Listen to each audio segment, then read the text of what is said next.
Welcome to யூடிஎம்மின் அன்பான உறவுகள் அனைவருக்கும் வணக்கம். நான் உங்கள் ரேணு. நம்ம இந்த வீடியோவில் என்ன பார்க்க போகிறோம் அப்படின்னா 12ஆம் வகுப்பு வரலாறுலேருந்து பாடம் 4 தான் பார்க்க போகிறோம். காந்தியடிகள் தேசிய தலைவராக உருவெடுத்து மக்களை ஒன்றிணைத்தல். இதில் பார்த்தீங்க அப்படின்னா பார்ட் 1 போன வீடியோலேயே பார்த்துருப்போம். இப்போ பார்ட் 2 பார்க்க போகிறோம். பார்ட் 2ல் நம்ம என்னென்ன பார்க்க போகிறோம் அப்படின்னா சைமன் குழு, நேரு ஒரு அறிக்கை, லாகூர் காங்கிரஸ். நேரு அறிக்கை அப்படிங்கிறது மோதிலால் நேரு ஒரு அறிக்கை விடுறாரு. அந்த அறிக்கை லாகூர் காங்கிரஸில் என்ன நடக்குது அப்படிங்கிறத பார்க்க போகிறோம். அடுத்ததாக வட்டமேசை மாநாடுகள் பார்க்க போகிறோம். இறுதியாக பார்த்தீங்க அப்படின்னா டாக்டர் பிஆர் அம்பேத்கரோட தலைமையில் என்னென்ன நடந்தது, ஒடுக்கப்பட்டவர்களுக்காக என்னென்ன பண்ணார், ப்ளஸ் அவர்களுக்காக தனித்தொகுதிகள் உருவாக்கம், இதெல்லாம் தான் இந்த வீடியோ பார்ட் 2 வீடியோவில் பார்க்க போகிறோம். பார்ட் 1 என்னென்ன பார்த்துருப்போம் அப்படின்னா காந்தியடிகளோட சத்தியாகிரக சோதனைகள் பார்த்துருப்போம். அதுதான் நமக்கு தென்னாப்பிரிக்காவிலேருந்து வந்துட்டு கோகலேவோட அறிவுரையின்படி ஒரு வருஷமாக சுற்றுப்பயணம் போயிட்டு 1917 நமக்கு என்ன பண்ணியிருப்பார் அப்படின்னா சம்பாரானில் விவசாயிகளுக்காக சத்தியாகிரக சோதனையை ஸ்டார்ட் பண்ணியிருப்பார். அங்கே தான் வந்து இண்டிகோ பயிரெல்லாம் பயிரிட சொல்லி ஐரோப்பியர்கள் விவசாயிகளை கட்டாயப்படுத்திட்டு இருப்பாங்க. அதனால் அவங்க பெரும் நஷ்டத்துலேயும் கஷ்டத்துலேயும் இருப்பாங்க. அதுக்காக தான் பார்த்தீங்க அப்படின்னா அங்கே ஒரு சத்தியாகிரக சோதனையை நம்ம காந்தியடிகள் தொடங்கியிருப்பார். அதில் சக்ஸஸும் பண்ணியிருப்பார். அதுதான் நமக்கு இந்தியாவில் அவரோட முதல் சக்ஸஸாக பார்க்கப்படுது. அடுத்தது அகமதாபாத்தில் அந்த ஆலை தொழிலாளர்களுக்கு ஊதிய உயர்வுக்காக அவர் போராடிட்டு இருப்பார், உண்ணாவிரதம் போராடி இருப்பார். அடுத்ததாக சத்தியாகிரகம் பார்த்துருப்போம். கேதாவில் பார்த்தீங்க அப்படின்னா இந்த என்ன நடந்தாலும் நடக்கலைனாலும் நிலவரி கட்டணும் அப்படிங்கிறதுக்காக அவங்க மக்கள் பாடுபட்டு இருப்பாங்க. அதை எதிர்த்து போராடி இருப்பார். ஸோ இது 3 தான் நமக்கு இந்தியாவோட நிலைமை எந்த ஸ்டேஜில் இருக்குது அப்படிங்கிறத அவருக்கு ஒரு புரிதல் கிடச்சிருக்கும். அவருக்குள்ளே ஒரு தேசிய உணர்வு வளர ஆரம்பிச்சிருக்கும். அடுத்ததாக பார்த்தீங்க அப்படின்னா மாண்டேகு செம்ஸ்ஃபோர்டு சீர்திருத்தங்கள் பார்த்துருப்போம். மாண்டேகு செம்ஸ்ஃபோர்டு சீர்திருத்தங்கள் அப்படிங்கும்போது மத்திய சட்டப்பேரவையில் இந்திய அமைச்சர்கள் இருந்தாலும் எல்லா அதிகாரமும் பார்த்தீங்க அப்படின்னா அவங்க கையில் தான் இருக்கும், ஆங்கிலேயர்கள் கையில் தான் இருக்கும். இது நகைப்புக்குரிய ஒரு விஷயமாக பார்க்கப்பட்டது. இதில் பார்த்தீங்க அப்படின்னா இதை சரி செய்யணும் அப்படிங்கிற ஒரு குழு அமைக்கும் போது சுரேந்திரநாத் பானர்ஜி பார்த்தீங்க அப்படின்னா அவங்க கொண்டு வந்த சட்டத்திருத்தங்களில் சரியாக தான் இருக்குது அப்படின்னு அவர் ஒரு பக்கம் தேசிய காங்கிரஸ்லேருந்து விலகி போய் அவர் ஒரு புது கட்சி ஆரம்பிச்சிருப்பார். அடுத்ததாக பிராமணர் அல்லாத இயக்கம் பார்த்துருப்போம். பிராமணர்களுக்கு தான் எல்லாமே கிடைக்கிது, பிராமணர் இல்லாத நாங்களாம் வரி கட்டுறது இல்லையா, ஏன் எங்களுக்கு அரசாங்கத்தோட சலுகைகள்லாம் கிடைக்கல, அவங்க மட்டும் என்ன உயர்வு அப்படிங்கிற மாதிரியெல்லாம் இந்த பிராமணர் அல்லாத இயக்கங்கள் தொடங்கி அதை ஒரு கேள்வியாக கேட்டிருப்பாங்க. இதில் தான் சத்யசோதக் சமாஜ் அவர் பூலே இருக்கார், ஜோதிபா பூலே, அவர் ஆரம்பிச்சிருப்பார் 1873. ஸோ அதெல்லாம் பார்த்தீங்க அப்படின்னா இந்த பிராமணர் அல்லாத இயக்கங்களில் பார்த்துருப்போம். இது மறைமுகமாக ஆங்கிலேய அரசு சப்போர்ட் பண்ணியிருப்பாங்க. நம்ம தேசியவாதிகள் பார்த்தீங்க அப்படின்னா இவங்க பிரிவினைவாதத்துக்கு தேச துரோகத்துக்கு உதவி பண்ணிகிட்ருக்காங்க அப்படிங்கிற மாதிரியெல்லாம் சொல்லியிருப்பாங்க. இதுதான் நமக்கு பிராமணர் அல்லாத இயக்கத்தில் பார்த்துருப்போம். அடுத்ததாக ஒத்துழையாமை இயக்கம். இந்த ரவுலட் சட்டத்தின்படியாக நமக்கு ஜாலியன் வாலாபாக் படுகொலை நடந்திருக்கும். அப்புறம் கிளாபத் இயக்கம் ஒன்று நடந்திருக்கும். ஸோ இதில் ஆங்கிலேயர்கள் ரொம்ப கிரிமினலாக நடந்துக்கிட்டாங்க அப்படிங்கிறதுக்காக தான் காந்தியடிகள் ஒத்துழையாமை இயக்கம் அப்படிங்கிற ஒன்று ஆரம்பிச்சிருப்பார். 1920லேருந்து 1922 வரைக்கும் நடந்திருக்கும். அவர் சுதந்திரம் கிடைக்கிற வரைக்கும் தான் அந்த ஒத்துழையாமை இயக்கத்தை நடத்தணும்னு நினச்சிருப்பாரு. அதுக்கிடையிலேயே பார்த்தீங்க அப்படின்னா மக்கள் சில பேர் இந்த சௌரி சௌரா அப்படிங்கிற சம்பவம் பார்த்தீங்க அப்படின்னா 22 காவலாளர்களை பார்த்தீங்க அப்படின்னா அந்த போலீஸ் ஸ்டேஷனோடய வச்சு எரிச்சிருப்பாங்க. அதனால் நம்ம காந்தியடிகள் அந்த ஒத்துழையாமை இயக்கத்தை கேன்சல் பண்ணியிருப்பார். அதனால் அவருக்கு ஒரு 6 ஆண்டுகள் சிறை தண்டனையும் கிடச்சிருக்கும். 22 பார்த்தீங்க அப்படின்னா 1922 சிறை தண்டனை அவருக்கு கிடச்சிருக்கு. அவர் உள்ளே போயிருப்பார். ஒத்துழையாமை இயக்கத்தை கேன்சல் பண்ணுறேன்னு சொல்லிட்டு போயிருப்பார். என்னடா இப்படி சொல்லிட்டு போயிட்டாரு அப்படிங்கிறதுனால மோதிலால் நேருவும் சிஆர் தாஸும் பார்த்தீங்க அப்படின்னா அவங்க ஒரு சுயராஜ்ய கட்சி ஒன்று ஆரம்பிப்பாங்க. ஸோ அந்த சுயராஜ்ய கட்சி இதுக்கிடையில் பார்த்தீங்க அப்படின்னா அது இந்துக்கள் தனியாக முஸ்லீம்கள் தனியான இறுதியாக பிரிஞ்சு போகிற மாதிரி வந்துடும். ஸோ அதுக்காக ஒரு உண்ணாவிரதம் இருப்பார். இதெல்லாம் சுயராஜ்ய கட்சியில் பார்த்துருப்போம், அதோட செயல்பாடுகள் அப்படிங்கிறதுல பார்த்துருப்போம். இப்போ பார்த்தீங்க அப்படின்னா சைமன் குழு, நேருவோட அறிக்கை, லாகூர் காங்கிரஸ், இதுதான் இதில் பார்க்க போகிறோம்.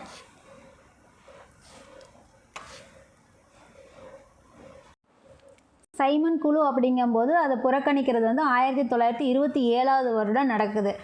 1927 நவம்பர் 8 தான் பார்த்தீங்க அப்படின்னா இங்கிலாந்து அரசு இந்திய அரசியல் சீர்திருத்தங்களுக்கு ஆய்வு செய்கிறதுக்காக ஒரு ஆணையத்தை நியமிக்கிறாங்க.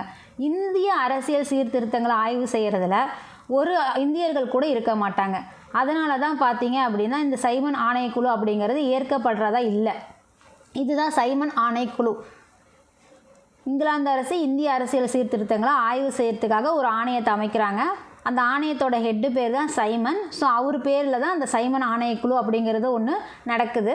இந்த ஆணையம் பார்த்தீங்க அப்படின்னா இந்த குழுவில் ஒருத்தர் கூட இந்தியர்கள் வந்து இடம்பெற்றிருக்க மாட்டாங்க. இதனால தான் இந்தியர்கள் ஆத்திரம் அடைஞ்சு அந்த சைமனை திரும்பிப்போ அப்படிங்கிற முழக்கத்தோட போராட்டங்களை முன்னெடுத்திருப்பாங்க. இந்த போராட்டங்கள் வழியாக தான் நமக்கு லாகூரில் நடைபெற்ற ஒரு போராட்டத்தில் ஆங்கிலேய காவல்துறை அதிகாரி சாண்டர்ஸ் தாக்கியதால் லாலா லஜபதி ராய் பார்த்தீங்க அப்படின்னா படுகாயம் அடைஞ்சு உயிரிழந்திருப்பார். இதுதான் நமக்கு சைமன் குழு. ஸோ அது மட்டும் இல்லை, சைமன் குழு பார்த்தீங்க அப்படின்னா இந்த 1927 மதராஸ் காங்கிரஸ் மாநாட்டில் இந்த ஆணையக்குழுவை புறக்கணிக்கிறதுக்காக தீர்மானம் செய்கிறாங்க. எங்கே தீர்மானம் செய்கிறாங்க அப்படின்னா மதராஸ் காங்கிரஸ் மாநாட்டில் தான் இது வேண்டாம், இந்த குழு வேண்டாம் நமக்கு அப்படிங்கிற புறக்கணிக்கிறதுக்கான தீர்மானம் செய்கிறாங்க. இந்த சைமன் குழுவை புறக்கணிக்கிறதுக்காக காங்கிரஸ் இந்து மகாசபை, முஸ்லீம் லீக் இவங்க எல்லாருமே ஒன்று சேர்ந்துக்கிறாங்க. ஸோ சைமன் குழு எதிர்ப்பு காரணமாக, ஏன்னா அவங்க ஆய்வறிக்கை தயாரிக்கிறதுல அவங்களுக்கு சாதகமாக தான் இருக்கும் அப்படிங்கிறதுக்காக நம்ம இந்தியர்களுக்காக ஒரு ஆய்வறிக்கை தயாரிக்கணும் அப்படிங்கிறதுக்காக ஜவஹர்லால் நேருவோட தந்தையார் அவர்கள் மோதிலால் நேரு பார்த்தீங்க அப்படின்னா அவர் ஒரு அறிக்கையை தயாரிக்கிறாரு. ஸோ அந்த அறிக்கையில் பார்த்தீங்க அப்படின்னா இந்தியர்களுக்கு முழுமையான சுய ஆட்சியும் அடிப்படை உரிமைகளும் உறுதி செய்யப்பட வேண்டும் அப்படிங்கிறது வலியுறுத்தப்பட்டிருக்கும். அவர் எழுதின மோதிலால் நேரு அவரோட அறிக்கையில் அது எழுதப்பட்டிருக்கும்.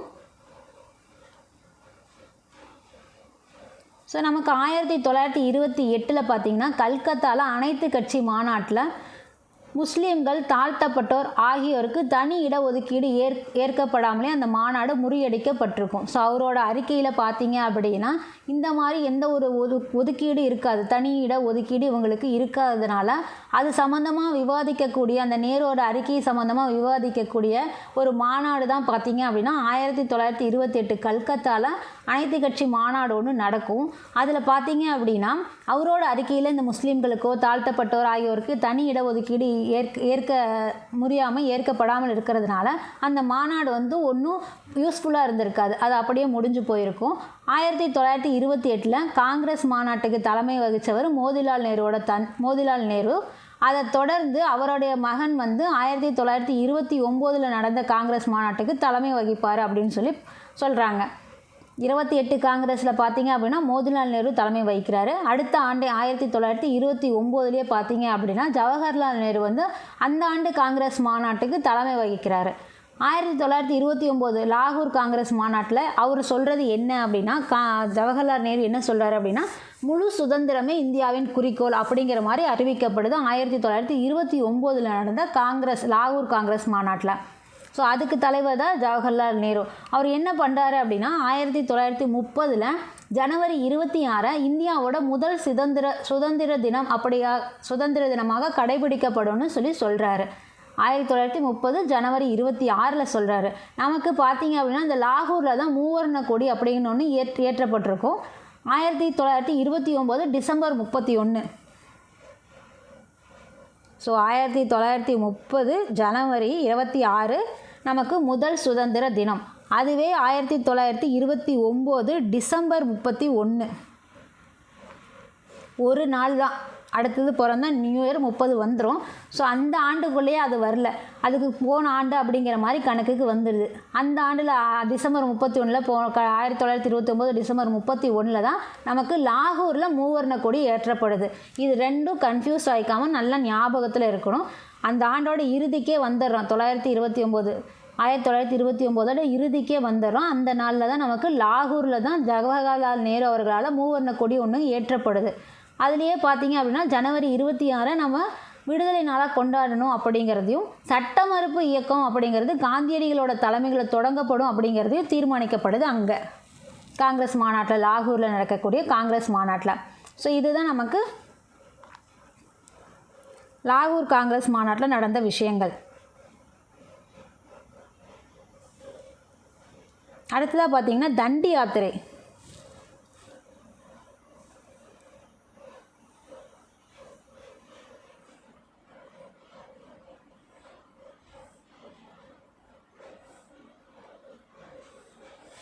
தண்டி யாத்திரை அப்படிங்கும்போது காந்தியடிகள் தான். ஸோ வேதாரண்யத்தில் உப்பு சத்தியாகிரகம் அப்படிங்கிறது நம்ம தமிழ்நாட்டில் ராஜாஜி அவர்களால் நடத்தப்பட்டது. இங்கே பார்த்தீங்க அப்படின்னா தண்டி யாத்திரை உப்பு வரிக்கு எதிராக காந்தியடிகள் நடத்திய இயக்கம் தான். காந்தியடிகள் நடத்திய இயக்கம் தான் தண்டி யாத்திரைன்னு சொல்லுவோம். தண்டி யாத்திரை பார்த்திங்க அப்படின்னா காந்தியடிகள் யாத்திரையாகவே நடந்து தண்டியை 25வது நாளில் 1930 ஏப்ரல் 6 போய் சேர்ந்திருப்பார். தண்டியை போய் சேர்ந்திருப்பார். கிட்டத்தட்ட காந்தியடிகள் பார்த்திங்க அப்படின்னா சபர்மதி ஆசிரமத்திலிருந்து குஜராத் கடற்கரையோரத்தில் இருக்கிற தண்டி வரைக்கும் 375 கிலோமீட்டர் தொலைவிற்கு இந்த தண்டி யாத்திரை அப்படிங்கிறது நடைபெற்றிருக்கும். இதில் 78 தொண்டர்களோடு அவர் பங்கேற்றிருப்பார். தண்டி யாத்திரை மூலமாக தான் நமக்கு சட்ட மறுப்பு இயக்கம் அப்படிங்கிறது ஒன்று தொடங்கப்பட்டிருக்கும். அதாவது காந்தியடிகள் பார்த்திங்க அப்படின்னா இந்த உப்புக்கு வரி விதித்ததை எதிர்க்கிறாரு. ஒரு பிடி உப்பை கையில் எடுத்து காந்தியடிகள் பார்த்திங்க அப்படின்னா அந்த உப்பு சட்டத்துக்கு எதிராக செயல்பட்டார். அது அங்கே தான் நமக்கு சட்ட மறுப்பு இயக்கம் அப்படிங்கிறது தொடங்கப்படுது. இந்த தண்டி யாத்திரை பார்த்திங்க அப்படின்னா உலக அளவில் அப்போ ரொம்ப பிரபலமான செய்தியாக பார்க்கப்பட்டது. தண்டி யாத்திரை பார்த்திங்க அப்படின்னா காலனி அரசோட அடக்குமுறைகளை எதிர்த்து தான் இது நடக்குது. இந்த உப்பு சட்டத்தை முறியடிக்கும் முதன்மையான நிகழ்வு தண்டி யாத்திரை அப்படிங்கிறது உப்பு சட்டத்தை முறியடிக்கக்கூடிய முதன்மையான நிகழ்வாக பார்க்கப்படுது. அதுவே நமக்கு தமிழ்நாட்டில் பார்த்தீங்க அப்படின்னா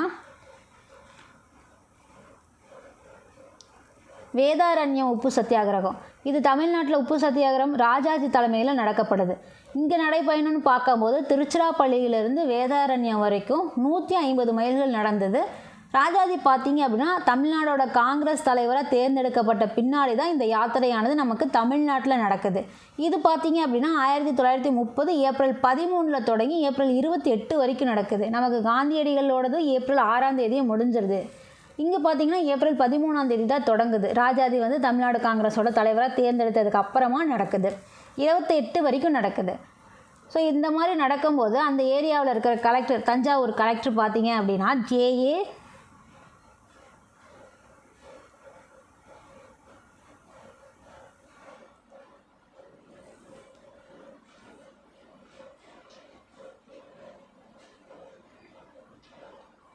தஞ்சாவூர் மாவட்ட ஆட்சியாளர் இருக்கக்கூடிய ஜே.ஏ. தாரன் பார்த்தீங்க அப்படின்னா சத்தியாகிரகிகளுக்கு ஆதரவு அளிக்கிறதை எச்சரிக்கிறார். அந்த வழியாக வரக்கூடிய சத்தியாகிரகத்துக்கு உணவு கொடுக்கக்கூடாது, தங்கறதுக்கு இடம் கொடுக்கக்கூடாது, அப்படி யாராவது செஞ்சீங்க அப்படின்னா அவங்க மீது கடுமையாக நடவடிக்கை எடுக்கப்படும் எச்சரிக்கிறாரு.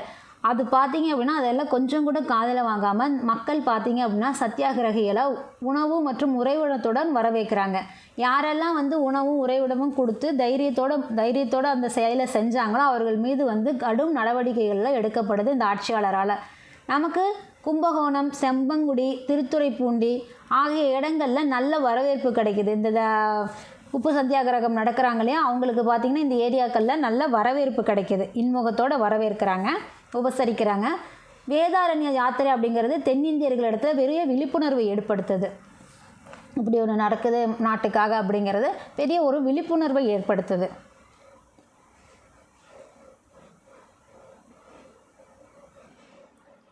காலனி ஆட்சிக்கு எதிராக. அடுத்தது பார்த்திங்க அப்படின்னா வட்டமேசை மாநாடுகள். வட்டமேசை மாநாடுகள் அப்படிங்கும்போது நமக்கு மொத்தம் 3 வட்டமேசை மாநாடுகள் நடக்கும். அதில் பார்த்திங்க அப்படின்னா காந்தியடிகள் 2வது வட்டமேசை மாநாடுகளில் கலந்துருப்பார். முதல் வட்டமேசை மாநாடு அப்படிங்கும்போது 1930 நவம்பரில் நடந்திருக்கும் லண்டனில். 2ஆம் வட்டமேசை மாநாட்டில் நம்ம காந்தியடிகள் கலந்துருப்பார். 1931 செப்டம்பர் 7 அது கலந்துருப்பார். 3ஆமில் பார்த்தீங்க அப்படின்னா 1932 நடக்கும். வரிசையாக நடக்கும். 30 வட்டமேசை மாநாடு ஒன்று, 31 ஒன்று, 32 ஒன்று, வரிசையாக இந்த 3 வட்டமேசை மாநாடுகள் நடந்திருக்கும். ஸோ 32 டிசம்பர் 24 நவம்பர் 17 வரைக்கும் நடந்துச்சு. ஸோ நமக்கு 2ஆம் வட்டமேசை மாநாட்டில் தான் பார்த்தீங்க அப்படின்னா நம்ம காந்தியடிகள் கலந்துருப்பார். அதை பற்றி தான் இங்கே பார்க்க போகிறோம். சைமன் குழு அறிக்கையை காங்கிரஸ் பார்த்தீங்க அப்படின்னா காங்கிரஸும் இந்து மகாசபை, முஸ்லீம் லீக் எல்லாமே புறக்கணிச்சிட்டாங்க இல்லையா. ஸோ இந்திய தலைவர்களோட ஆலோசனை இல்லாமல் சைமன் அறிக்கையை ஏற்கிறதுக்கு பிரிட்டிஷ் அரசு முயற்சி பண்ணாங்க. இவங்களை எதுக்கு நம்ம கேட்கணும், இவங்க புறக்கணிச்சிட்டாங்களே, நாமளே அதை அந்த அறிக்கையை வந்து இது பண்ணிடலாம், அவங்களோட ஆலோசனை இல்லாமல் ஏற்றுக்கலாம், சட்டமாக கொண்டு வந்துக்கலாம் அப்படின்னு சொல்லி முயற்சி பண்ணாங்க. இருந்தாலும் இது வந்து அவங்க மறுபடியும் போராட தானே செய்வாங்க அப்படிங்கிற யோசனையில் இந்தியாவோட கருத்தை பெறுறதுக்காக தான் லண்டனில் பார்த்தீங்க அப்படின்னா வட்டமேசை மாநாடு நடத்துறதுக்கு தீர்மானிக்கப்படுது பிரிட்டிஷால். நாம் பார்த்தீங்க அப்படின்னா அந்த டைமில் சுதந்திரம் பெற்றே ஆக வேண்டும் என்ற கருத்தில் இந்த வட்டமேசை மாநாட்டை புறக்கணிக்க போவதாக காங்கிரஸ் வந்து அறிவித்தாங்க. எனக்கு எந்த ஒரு மீட்டிங்கும் வேண்டாமப்பா, எனக்கு சுதந்திரம் தான் வேணும் அப்படிங்கிற அந்த எண்ணத்தில் இருந்ததுனால வட்டமேசை மாநாட்டை புறக்கணிக்க போவதாக காங்கிரஸ் அறிவித்தாங்க. காங்கிரஸ் பங்கேற்காத வட்டமேசை மாநாடு அப்படிங்கிறது ஒரு பயனற்றதாகிவிடும் அப்படிங்கிறதுனால அரசும் காங்கிரஸும் பேச்சுவார்த்தை நடத்த தொடங்குறாங்க. பிரிட்டிஷ் அரசும் காங்கிரஸும் பேச்சுவார்த்தை நடத்த தொடங்குறாங்க. ஸோ அதில் தான் பார்த்தீங்க அப்படின்னா காந்தி இர்வின் அப்படிங்கும்போது அப்போ அரச பிரதிநிதியாக இருந்தவர், வைஸ்ராயாக இருந்தவர். காந்தி இர்வினோட ஒப்பந்தம் ஒன்று நடக்குது. 1931 மார்ச் 5 கையெழுத்தாகுது அந்த ஒப்பந்தம். ஜனவரி 1931 தான் காந்தியடிகள் இதுக்காக சிறையிலிருந்து விடுதலை செய்யப்படுறாரு. இந்த ஒரு மாநாடு நடக்கணும் அப்படின்னா அவர் வந்து கலந்துக்கணும் அப்படிங்கிறதுக்காகவே 1931 காந்தியடிகள் சிறையிலிருந்து விடுதலை செய்யப்படுறாரு. காந்தி இர்வின் ஒப்பந்தம் பார்த்திங்க அப்படின்னா 1931 5 கையெழுத்தாகுது. 30, 31, 32 இதுதான் வட்டமேசை மாநாடு நடந்தது. 31 தான் 2வது வட்டமேசை மாநாடு. அதில் தான் நம்ம காந்தியடிகள் கலந்துக்கிறாரு. இது கலந்துக்கிறதுக்காக தான் அவர் சிறையிலேருந்து விடுதலையும் செய்யப்படுறாரு. காந்தி இர்வின் ஒப்பந்தத்தோட அடிப்படையில் சட்ட மறுப்பு இயக்கம் வந்து கைவிடப்படுது. ஸோ அந்த அடிப்படையில் சிறையில் இருக்கக்கூடிய 10,000கணக்கான இந்தியர்கள் வந்து விடுதலை செய்யப்படுறாங்க. காங்கிரஸோட பிரதிநிதியாக காந்தி இரண்டாவது வட்டமேசை மாநாட்டில் பங்கேற்கிறாரு. வன்முறையில் ஈடுபடாத அரசியல் கைதிகளை விடுதலை செய்ய சொல்கிறாரு. அது விடுதலை செய்கிறாங்க. அந்த இர்வின் வந்து விடுதலை செய்கிறாரு. சரி, ஓகே, காந்தி சொல்கிறாரு அப்படின்னு சொல்லி விடுதலை செய்கிறாரு. வன்முறையிலெல்லாம் அவங்க ஈடுபடலையில் அந்த அரசியல் கைதிகளெல்லாம் நீங்கள் விடுதலை செய்யணும்னு சொல்லி இந்த ஒப்பந்தத்தின் மூலயமா இந்த வட்டமேசை மாநாடு 2வது வட்டமேசை மாநாட்டின் மூலயமா வந்து விடுதலை செய்ய சொல்கிறாங்க. அவங்களும் விடுதலை செய்கிறாங்க. அது போக நமக்கு உப்பு வந்து சுய பயன்பாட்டுக்கு அனுமதி கொடுக்கணும்னு காந்தியடிகள் கேட்குறாரு. அதுக்கும் அந்த அனுமதியை கொடுக்குறாங்க. சாராயம் மற்றும் அந்நிய துணிகளை விற்கும் கடைகளுக்கு முன்னாடி ஆர்ப்பாட்டங்களை நடத்துறது அதுக்கு அனுமதி அது கேட்குறாரு. அதுவும் கொடுக்குறாங்க. ஆனால் வந்து பார்த்திங்க அப்படின்னா பகத்சிங் உள்ளிட்டோரை மரண தண்டனைக்கு குறைக்க முடியாது அப்படிங்கிற மாதிரி சொல்லிடுறாரு. பகத்சிங்கை வந்து மரண தண்டனைக்கு வந்து உட்படுத்துகிறாங்க இல்லையா, அவர் பாம்பு போட்டுடுறாரு மத்திய சட்டப்பேரவையில். அதுக்கு வந்து அரெஸ்ட் பண்ணிடுறாங்க. அதனால் வந்து மரண தண்டனை கொடுக்குறாங்க. அதை குறைக்க சொல்கிறாரு. ஆனால் அது முடியாதுன்னு சொல்லி இர்வின் சொல்லிடுறாரு. ஸோ காந்தி இர்வின் ஒப்பந்தம் அப்படிங்கிறது கராச்சியில் நடந்த காங்கிரஸ் மாநாடு ஏற்றுக்கொண்டது. இதெல்லாமே வந்து கராச்சியில் நடந்த காங்கிரஸ் மாநாட்டில் இதெல்லாம் ஏற்றுக்கிறாங்க. இந்த ஒப்பந்தத்தை, இந்த காந்திக்கும் இர்வினுக்கும் போட்ட வட்டமேசை மாநாடு ஒப்பந்தத்தை கராச்சியில் நடந்த காங்கிரஸ் மாநாடு ஏற்றுக்கிறாங்க. அவங்க ஒத்துக்காத ஒரே விஷயம் பகத்சிங்கை வந்து மரண தண்டனை குறைக்க முடியாது அப்படிங்கிறது தான். காந்தியோட கோரிக்கைகளை அரசு ஏற்கவில்லை அப்படிங்கிறதுனால மறுபடியும் அவர் வந்து என்ன பண்ணுறாரு அப்படின்னா சட்ட மறுப்பு இயக்கத்தை கையில் எடுக்கிறாரு. பொருளாதார வீழ்ச்சி காரணமாக ஏற்கனவே பார்த்திங்கன்னா அந்த சூழ்நிலையில் பொருளாதார வீழ்ச்சி இருந்தது. இதில் விவசாயிகளும் தொழிலாளர்களும் போராட்டத்தில் ஈடுபட ஆரம்பிச்சிட்டாங்க. சட்ட மறுப்பு இயக்கத்தை முடக்கிறதுக்காக அரசு முயன்றதுனால காந்தி, நேரு, கான் அப்துல் கவார் கான் உள்ளிட்ட தலைவர்கள்லாம் வந்து கைது செய்யப்படுறாங்க.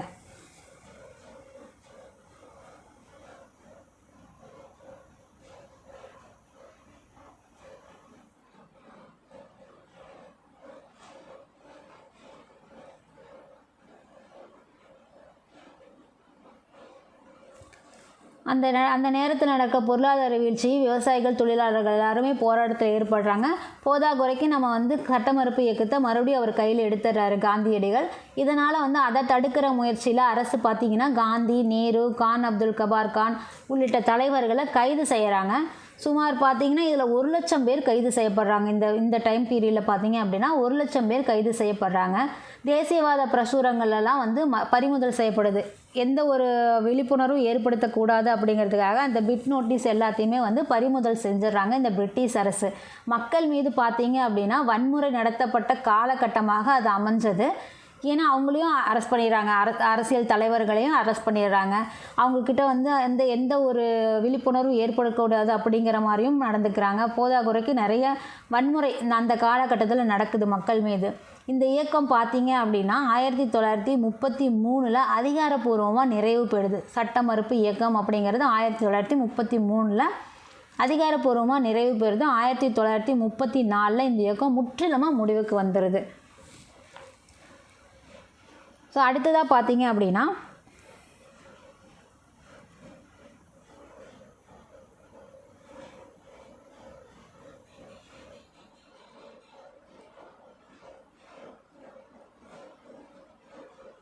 டாக்டர் பிஆர் அம்பேத்கரின் தலைமை மற்றும் தனித்தொகுதிகளின் உருவாக்கம்.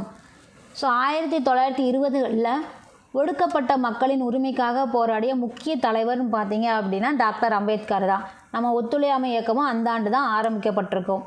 அந்த ஆண்டு தான் பார்த்தீங்க அப்படின்னா ஒடுக்கப்பட்ட மக்களோட உரிமைக்காக தலைவர் டாக்டர் அம்பேத்கர் வந்து போராடிட்டுருப்பார். தீண்டாமை கொடுமைக்கு உள்ளாக்கப்பட்ட சாதியாக கருதப்பட்ட மகர் சாதியில் தான் இராணுவ வீரரோட மகனாக பிறக்கிறாரு டாக்டர் அம்பேத்கர். ஸோ தீண்டாமை கொடுமைக்கு உள்ளாக்கப்பட்ட சாதிகளில் ஒன்று தான் மகர் சாதி. அந்த மகர் சாதியில் இராணுவ வீரரோட மகனாக பிறக்கிறாரு நம்ம டாக்டர் அம்பேத்கர் அவர்கள்.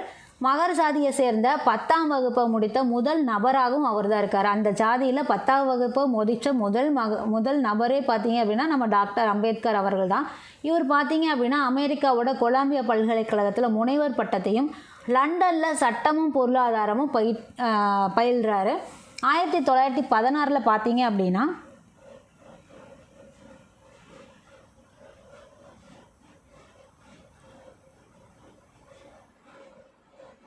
1916 பார்த்தீங்க அப்படின்னா இந்தியாவின் சாதிகள் அப்படிங்கிற இந்தியாவில் எத்தனை சாதிகள் இருக்குது அப்படிங்கிற மாதிரி 1916 அந்த தலைப்பின் பேரில் ஆராய்ச்சி கட்டுரை ஒன்று சர்வதேச மாநாட்டில் சமர்ப்பிக்கிறாரு. இந்த கட்டுரை பின்னர் எப்படி ஆகுது அப்படின்னா அரிய இந்திய புத்தகம் என்ற தொகுப்பில் பதிப்பிக்கப்படுது.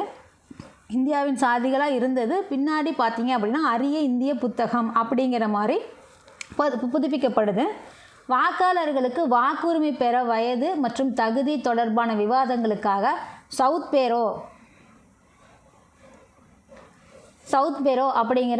போரோ அப்படிங்கிற குழுவில் கலந்துரையாடுறதுக்காக அம்பேத்கருக்கு பார்த்தீங்க அப்படின்னா பிரிட்டிஷ் அரசு அழைப்பு விடுக்குது. எதுக்காக அப்படின்னா இந்த வாக்காளர்களுக்கு வாக்குரிமை பெறணும், அதுக்கான வயது மற்றும் தகுதி அந்த தொடர்பான விவாதங்களுக்கு கலந்துரையாடல்களுக்கு சவுத் போரோ குழு அப்படின்னு ஒன்று நடந்துட்டுருக்கு. அந்த குழு தான் அதை ஃபாலோ பண்ணுறாங்க. அந்த குழுவுக்கு ஆலோசனை கொடுக்கறது, டிஸ்கஸ் பண்ணுறது, அதுக்காக ஒரு ஆள் அப்படிங்கிற மாதிரி அம்பேத்கருக்கு பிரிட்டிஷ் அரசே வந்து அழைப்பு விடுக்கிறாங்க. ஸோ குழுவில் வந்து கலந்துக்கிட்ட அம்பேத்கர் என்ன சொல்கிறாரு அப்படின்னா ஒடுக்கப்பட்ட மக்களுக்கு தனி தொகுதிகள், இடங்கள் இதெல்லாம் ஒதுக்கீடு வழங்கணும்னு சொல்லி வாதிடுறாரு. ஒதுக்கப்பட்ட மக்களுக்காக, சமூகத்திலிருந்து ஒடுக்கப்பட்ட மக்களுக்காக தனி தொகுதி வேணும், இடஒதுக்கீடு வேணும் அப்படின்னு வாதிடுறாரு அந்த குழுவில். தனி தொகுதிகள் வாக்களிப்பது அப்படிங்கிறது தீண்டாமை கொடுமைக்கு உள்ளாக்கப்பட்ட மக்களுக்கு உண்மையான பிரதிநிதித்துவத்தை வழங்கும் அப்படின்னு சொல்லி சொல்கிறாரு. அதாவது அவர் என்ன சொல்ல வர்றாரு அப்படின்னா பொதுவாகவே எல்லா சாதியினரும் வாக்களிக்கக்கூடிய தொகுதிகளில் வெற்றி பெறும் வேட்பாளர்கள் பார்த்தீங்க அப்படின்னா தாழ்த்தப்பட்டோட மக்களோட நலனுக்காக முழுமையாக செயல்பட மாட்டாங்க. அவர்களுக்குன்னு தனி தொகுதிகள் இருந்தால் மட்டும்தான் அந்த தொகுதியில் நிற்கக்கூடிய அவங்க வந்து அவங்களுக்கான ஆளை வந்து சரியாக தேர்ந்தெடுக்க முடியும். தீண்டத்தகாதவர்களுக்குன்னு ஒரு தொகுதி, அந்த தொகுதியில் வேட்பாளராக நிற்கக்கூடிய ஒரு தீண்டத்தகாதவர். ஸோ அவர் பார்த்தீங்க அப்படின்னா இந்த தீண்டத்தகாதவங்களுக்காக செயல்படுவார் அப்படிங்கிற மாதிரி, அதுக்காக தான் நான் தனி தொகுதி கேட்குறேன் அப்படிங்கிற மாதிரி அவர் வாதிடுறார். எதுக்கு தனி தொகுதினா இதுக்காக தான் அவர் தனி தொகுதி கேட்குறாரு. ஸோ அம்பேத்கர் வந்து தீவிர செயல்பாடு. அடுத்தது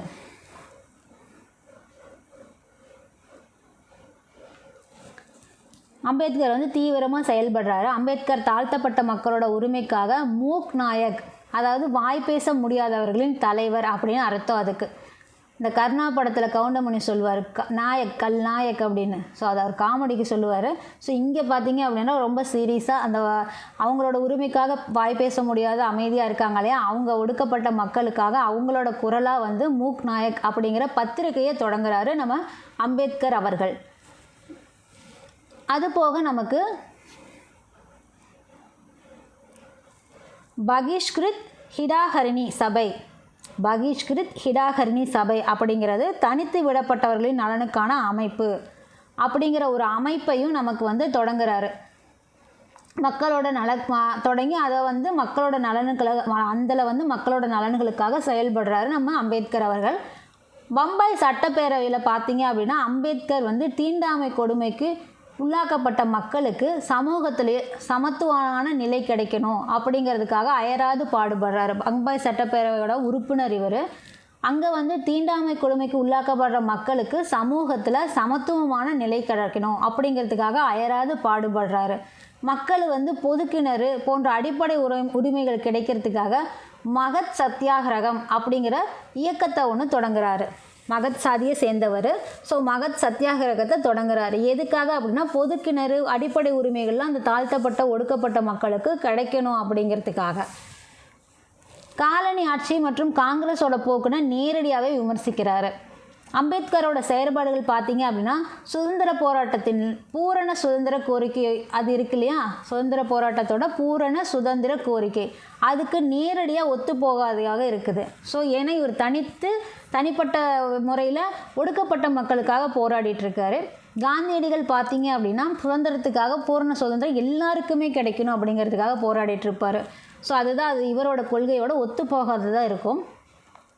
இவர் பார்த்தீங்க அப்படின்னா சொல்லப்போனால் அவர் அரசியல் சுதந்திரத்தை பெறுவதை காட்டிலும் நம்ம அம்பேத்கர் பார்த்திங்கன்னா அரசியலில் ஒரு சுதந்திரம் கிடைக்கணும் அப்படிங்கிறத காட்டிலும் தாழ்த்தப்பட்ட மக்களோட உரிமைக்காகவும் சமூக சுதந்திரத்துக்காகவும் அவங்களோட சுயமரியாதைக்காகவும் சமத்துவத்துக்காகவும் அவர் போராடிட்டு இருப்பார். அதனால் பூரண சுதந்திரத்தோடு அவரோட கருத்துக்கள் ஒத்து போகாது.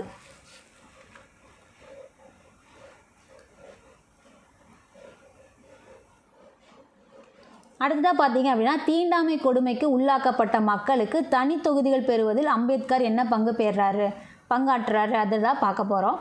சுதந்திர இந்தியாவில் தீண்டாமை ஒழிப்பு தொடர்பாக அம்பேத்கர் முக்கிய பங்களிப்பெல்லாம் செய்கிறாரு.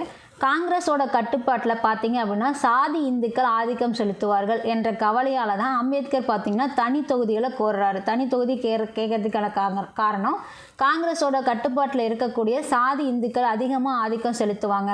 அப்போ வந்து இங்கே ஒடுக்கப்பட்ட மக்கள் ரொம்ப பாதிக்கப்படுவாங்க. அதனால் வந்து தனி தொகுதி வேணும் அப்படின்னு சொல்லி கேட்குறாரு.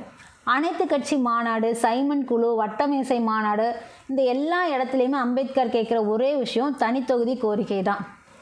ஒடுக்கப்பட்ட மக்களுக்காக தனித்தொகுதி கோரிக்கை தான். காங்கிரஸ் மற்றும் காந்தியடிகள் பார்த்தீங்க அப்படின்னா தனி தொகுதிகள் தேசிய ஒருமைப்பாட்டை பாதிக்கும். நீ வந்து ஆல்ரெடி வந்து ஒடுக்கப்பட்டு இருக்க, நீ வந்து மறுபடியும் தனித்தொகுதி கேட்ட அப்படின்னா அங்கே இருக்கிறது ஃபுல்லாகவே அந்த ஒடுக்கப்பட்ட மக்களாகவே இருப்பாங்க. நீ வந்து இணையவே முடியாது. என்ன சொல்கிறது, இந்திய மக்களோட சேர்ந்து இருக்கவே முடியாது. தனியாகவே பார்க்கப்படும். அது தனியாகவே பிரிஞ்சே போயிடும். எந்த ஒரு ஒருமைப்பாடும் இல்லாமல் போயிடும் அப்படிங்கிறது காந்தியடிகள் பார்வையில் சொல்கிறது. ஸோ பிரிட்டிஷார் வழங்கிய தனி தொகுதிகள் பார்த்தீங்க அப்படின்னா பிரித்தாளும் கொள்கைக்கு உதவும் அப்படிங்கிறது காந்தி கவலைப்படுறாரு. பிரிட்டிஷார் கொடுத்துட்றாங்க. அவங்க கேட்குற தனி தொகுதியை அம்பேத்கர் அவர்கள் கேட்குற தனி தொகுதியை பிரிட்டிஷ்கார் வந்து கொடுத்துட்றாங்க. இதில் பார்த்தீங்க அப்படின்னா காந்தி கவலைப்படுறாரு. இப்படி பிரித்து கொடுத்துட்டாங்களே அப்படின்னு சொல்லி கவலைப்படுறாரு. தீண்டாமை கொடுமைக்கு உள்ளாக்கப்பட்ட மக்களை அரசியலிருந்து பிரித்தா சமூக பிரிவினை ஏற்படும் அப்படிங்கிறது காந்தியோட கருத்து. அவர் அரசியலிருந்து தான் அவர் பிரிக்க ஆரம்பிக்கிறார் தனி தொகுதின்னு கேட்டு. இது இப்படி பிரியும் போது அவங்க தனியாகவே போயிடுவாங்க, அந்த சமூகமே பிரிஞ்சு போயிடும் அப்படிங்கிறது காந்தி நினச்சார். அடுத்ததாக பார்த்தீங்க அப்படின்னா வகுப்பு வாரி தொகுதி ஒதுக்கீடு.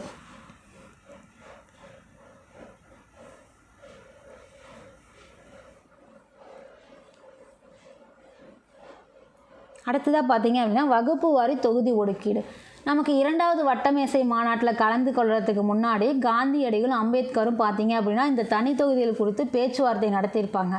தனி தொகுதி கோரிக்கைகளில் இருவருக்குமே கருத்து வேறுபாடு இருந்துச்சு. நம்ம காந்தியடிகள் வந்து அந்த சமூகமே அப்படியே பிரித்து போயிடும், தேசியவிலிருந்து அந்த இந்தியத்தில் நாட்டிலேருந்து அப்படியே பிரிஞ்சே போயிடும் அப்படிங்கிற மாதிரி ஏற்கனவே ஒடுக்கப்பட்ட மக்களாக இருக்கிறவங்க இன்னும் ஒதுங்கியே போயிடுவாங்க அப்படிங்கிற மாதிரி அவர் வேண்டாம், தனி தொகுதி வேண்டாம் அப்படின்னு சொல்கிறாரு.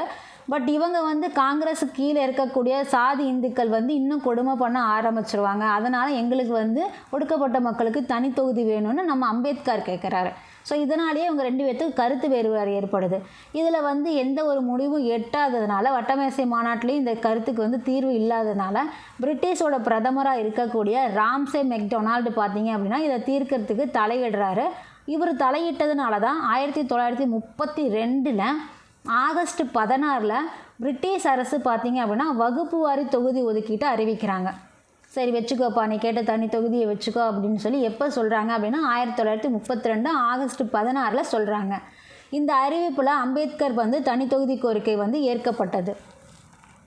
இதுக்கப்புறமா பூனா ஒப்பந்தம்னு ஒன்று நடக்குது. நம்ம காந்தியடிகள் வருத்தப்பட்டு உண்ணாவிரதம் இருக்கிறதா முடிவெடுத்துடுறாரு. இது வேண்டான்னு சொல்லி எல்லாருக்குமே அவர் சமம்னு நினைக்கிறாரு. அதனால் வந்து தீண்டத்தகாதோருக்கு தனி தொகுதிகள் வழங்கப்பட்டதை காந்தி வந்து தனது வாழ்நாள் முழுவதும் எதிர்ப்பதாக அறிவித்தார். காந்தி எரவாடா சிறையில் செப்டம்பர் 20 1932 சாகும் வரைக்கும் உண்ணாவிரதத்தில் அமர்றதுக்கு முடிவு செய்கிறாரு. இந்த தனி தொகுதி கொடுத்ததுக்காக, தீண்டத்தகாதோருக்கு தனி தொகுதி கொடுக்கறதுக்காக காந்தி அப்போ எங்கே இருக்கார் அப்படின்னா எரவாடா சிறையில் இருக்கார். 1932 செப்டம்பரில் இருக்கார். 1931 இதுக்காக தான் வெளியே வராரு. வட்டமேசை மாநாட்டில் தான் வெளியே வராரு. மறுபடியும் பார்த்தீங்க அப்படின்னா காந்தி எரவாடா சிறையில் செப்டம்பர் 20 1932 சாகும் வரைக்கும் உண்ணாவிரதம் செய்கிறேன் அப்படின்னு சொல்லி அதுக்கு வந்து உட்காந்துடுறாரு. காந்தியோட உயிரை காக்கக்கூடிய அந்த ப்ரெஷர் வந்து அம்பேத்கருக்கு இருக்குது. ஏன்னா அவரோட அப்பா வயசு வந்துடுது அவருக்கு. 1869 நம்ம காந்தியடிகள், நம்ம அம்பேத்கர் பார்த்திங்க அப்படின்னா 1891, கிட்டத்தட்ட 22 வருஷம் வித்தியாசம் இருக்குது. ஒரு தந்தை ஸ்தானத்துக்கு வந்துடுறாரு நம்ம காந்தியடிகள் நம்ம அம்பேத்கருக்கு. ஸோ அவரோட நம்மளால் இப்படி ஆயிடக்கூடாது அப்படிங்கிற ஒரு ப்ரெஷர் வந்து அம்பேத்கருக்கு வந்துடுது. இவர் வேறு சாகிற வரைக்கும் உண்ணாவிரதம் இருக்கிறாரு அப்படின்னு. காந்தியடிகளோட சிறையில் நடந்த பேச்சுக்கு பின்னாடி வகுப்பு வாரி தொகுதி வந்து ஒதுக்கீடாக திருத்தப்பட்டுச்சு. இடஒதுக்கீடு மட்டும் போதும், தனி தொகுதி வேண்டாம் அப்படிங்கிற மாதிரி காந்தியடிகளோட சிறையில் நடந்த பேச்சுக்கு பிறகு இது நடக்குது.